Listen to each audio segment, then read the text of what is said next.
ഗതാഗതക്കുരുക്കിൽ വലഞ്ഞ് പയ്യന്നൂർ നഗരം. രാപ്പകൽ ഭേദമില്ലാതെ പല സമയങ്ങളിലും ഇവിടെ ഗതാഗത തടസ്സം അനുഭവപ്പെടുന്നു. ഇതിൽപ്പെട്ട് യാത്രക്കാർ വലയുന്നുണ്ടെങ്കിൽ പോലും ഇതിനുള്ള കാരണക്കാർ ഇവിടെ വാഹനങ്ങളുമായി എത്തുന്നവർ തന്നെയാണ്.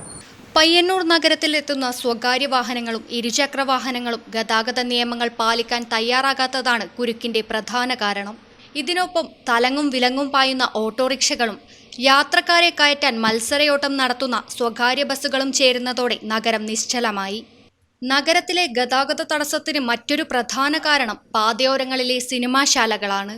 ദേശീയ പാതയോരത്തെ ശാന്തി തിയേറ്ററിൽ ഷോ കഴിഞ്ഞിറങ്ങുന്ന വാഹനങ്ങൾ കാരണം കഴിഞ്ഞ ദിവസങ്ങളിൽ ഏഴിലോട് മുതൽ കോത്തായിമുക്ക് വരെ കിലോമീറ്ററുകളോളമാണ് വാഹനനിര നീണ്ടത്.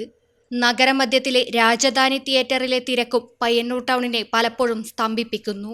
പുതിയ ചിത്രങ്ങൾ റിലീസ് ചെയ്യുന്ന ദിവസങ്ങളിൽ പയ്യന്നൂർ ഭാഗത്തേക്ക് പ്രവേശിക്കാൻ പോലും സാധിക്കാത്ത അവസ്ഥയാണുള്ളത്.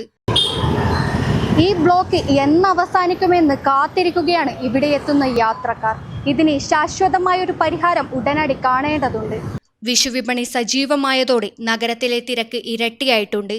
എന്നാൽ ഈ തിരക്കിനനുസരിച്ചുള്ള ട്രാഫിക് ക്രമീകരണങ്ങൾ എങ്ങുമില്ല.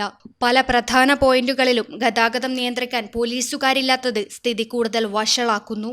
ഗതാഗത സൗകര്യങ്ങളുടെ കുറവല്ല, മറിച്ച് നിയമങ്ങൾ പാലിക്കാനുള്ള വൈമുഖ്യമാണ് ഈ അവസ്ഥയ്ക്ക് പ്രധാന കാരണം. അധികാരികൾ അടിയന്തരമായി ഇടപെട്ട് ശാശ്വതമായ പരിഹാരം കണ്ടില്ലെങ്കിൽ പയ്യന്നൂർ നഗരം പൂർണ്ണമായും സ്തംഭിക്കുന്ന അവസ്ഥയുണ്ടാകും. പയ്യന്നൂർ നഗരത്തെ നരകമാക്കുന്ന ഈ അവസ്ഥയ്ക്ക് പരിഹാരം കാണാൻ അധികൃതർ ഉണർന്നു പ്രവർത്തിക്കണമെന്നാണ് യാത്രക്കാരുടെ ആവശ്യം. ഇതുപോലൊരു കുരുക്ക് സ്വപ്നങ്ങളിൽ മാത്രം. പെരുമ്പാ പാലത്തിനപ്പുറത്ത് ഏഴിലോട് വരെയും പെരുമ്പാ പാലത്തിന് ഇപ്പുറത്ത് കോത്തായിമുക്ക് വരെയും ഈ ഗതാഗത കുരുക്ക് നീണ്ടുകിടക്കുകയാണ്. ക്യാമറമാൻ പവിത്രൻ കണ്ടോത്തിനൊപ്പം അഞ്ജലി ലക്ഷ്മണൻ, നെറ്റ്വർക്ക് ന്യൂസ്.